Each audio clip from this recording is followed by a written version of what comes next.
When we return to our planet, the High Court may well sentence you to torture. He likes movies, we like movies. SeptumSin versus the world. SeptumSin versus the world. SeptumSin versus the world.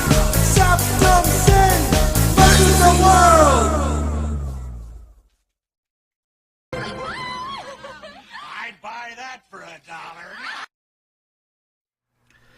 Greetings! You're watching SeptumSin vs. the World. I'm SeptumSin. I know we're having a rough week. Matter of fact, both me and Kotobuki Jake came down with the flu. We usually only have one day that we can film per week.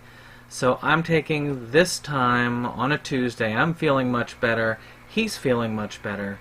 And I'm just taking this time to film something. In lieu of our regular pickup video, I am going to include a unique pickup video. So here I'm going to show you what I got. Any case, there are a couple of things just as notes for the week. If you haven't, check out Kotobuki Jake's reviews of a number of anime series that have come up, and you can check that out. That came out this Monday. You should check this out on our site. I think you'll enjoy it. It is a long one, but usually he's very knowledgeable about things, and I feel like his opinion is well worth hearing.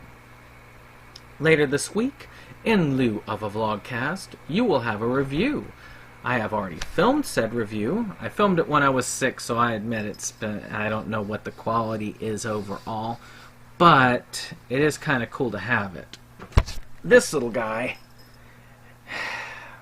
tried to sabotage it by wrecking my lighting setup.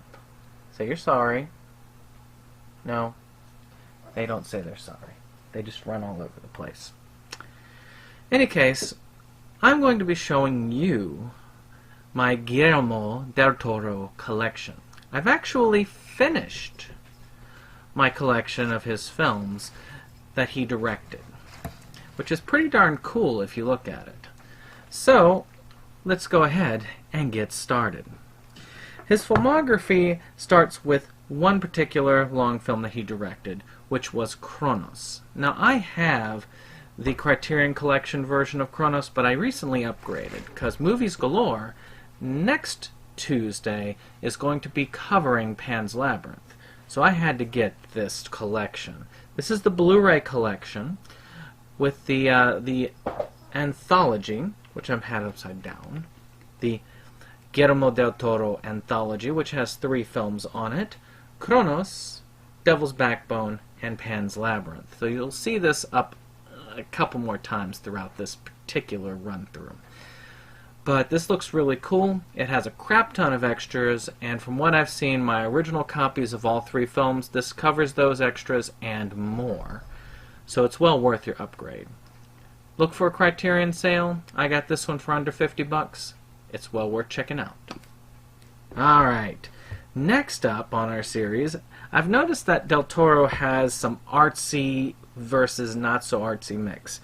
Cronos is by far the most artsy piece I have ever seen from the man. So now we move on to Mimic. Whereas Cronos was a vampire tale, Mimic is a tale of an evil shape-shifting cockroach. An evil shape-shifting cockroach. I got the movie, the 3-pack. He only directed the first of the movies. I kind of feel it is a slightly underrated horror film, but at the same time, nowhere near the best. It's pretty cool to have it and add it to my collection. If you like these types of horror movies, you should check out Mimic. So, of course, we bring ourselves back to this collection because The Devil's Backbone is again another one of these films.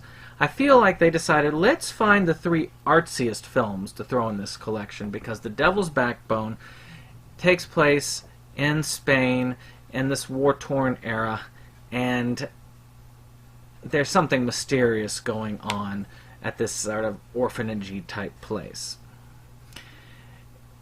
It has some intense moments. It's not my favorite of his films because I feel like there's some pacing problems with this particular one, but still a fun film and a really cool and intense one to watch at times.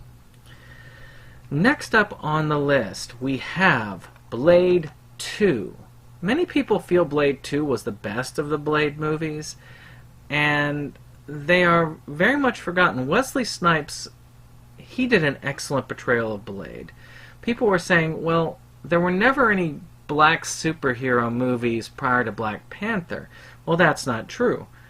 These were way prior to Black Panther, and I don't count Steel.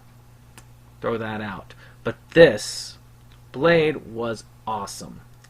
These two movies were really good. The third movie did have Ryan Reynolds in it, so that's kind of fun. But all things be considered, this is an excellent trilogy. I'm glad that I got them all on Blu-ray. Blu-ray is the format to watch this. Great action, great films, excellent superhero movies.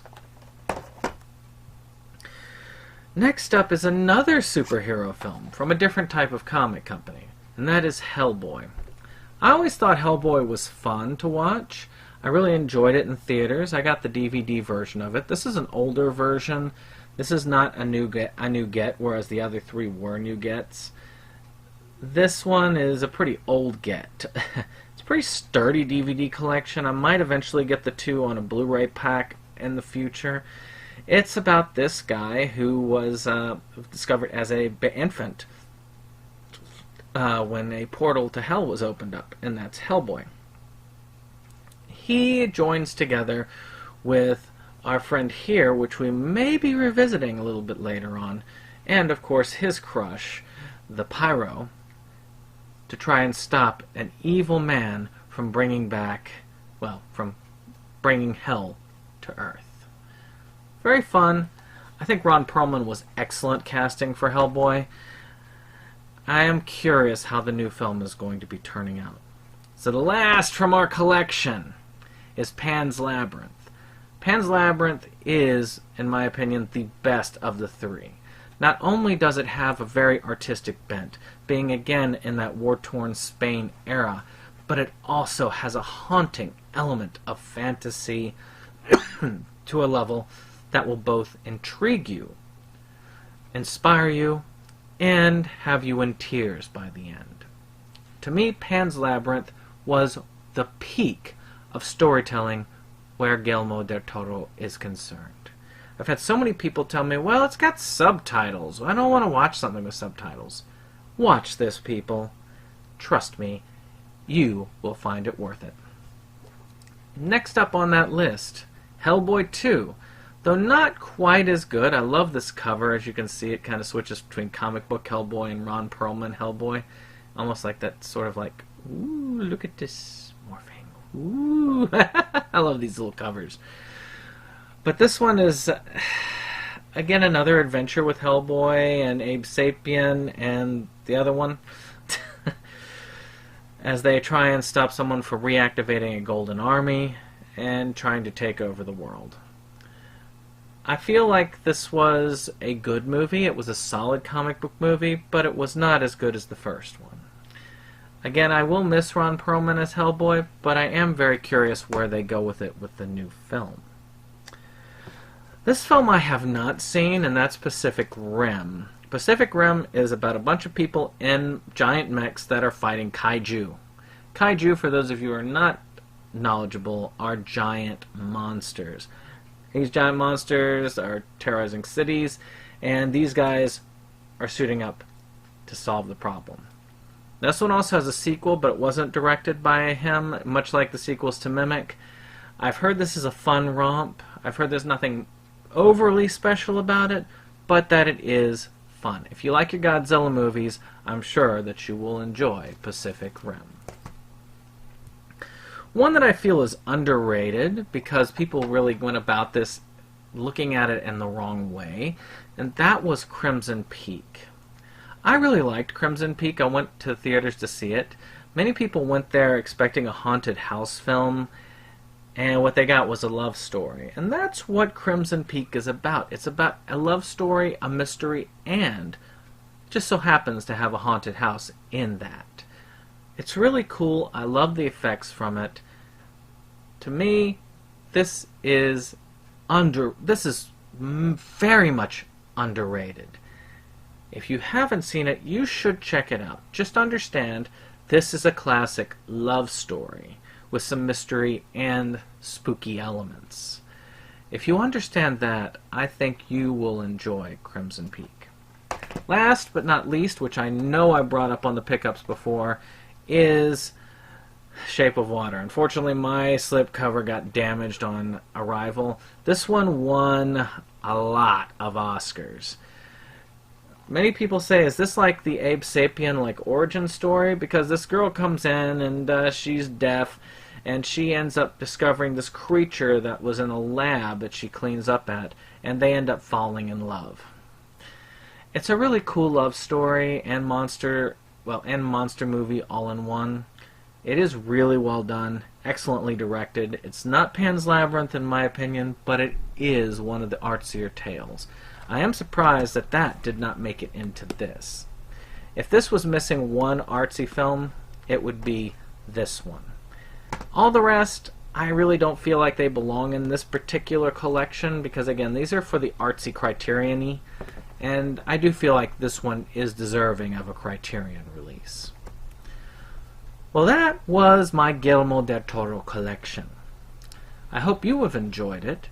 If you'd like to see more of these videos, let me know in the comments below as I run through my tours. I do have a few, I just need to transfer them from my phone to the computer. And because I have a lack of time, I'm going to be getting to work on this right away because I work pretty late on Wednesday nights, and if I don't get this done on Tuesday, it just isn't the case. But for those of you who are tuning in on Wednesday and you haven't seen it, please check out Inside Movies Galore's Monster Squad review. And we will see you on the next one. Goodbye.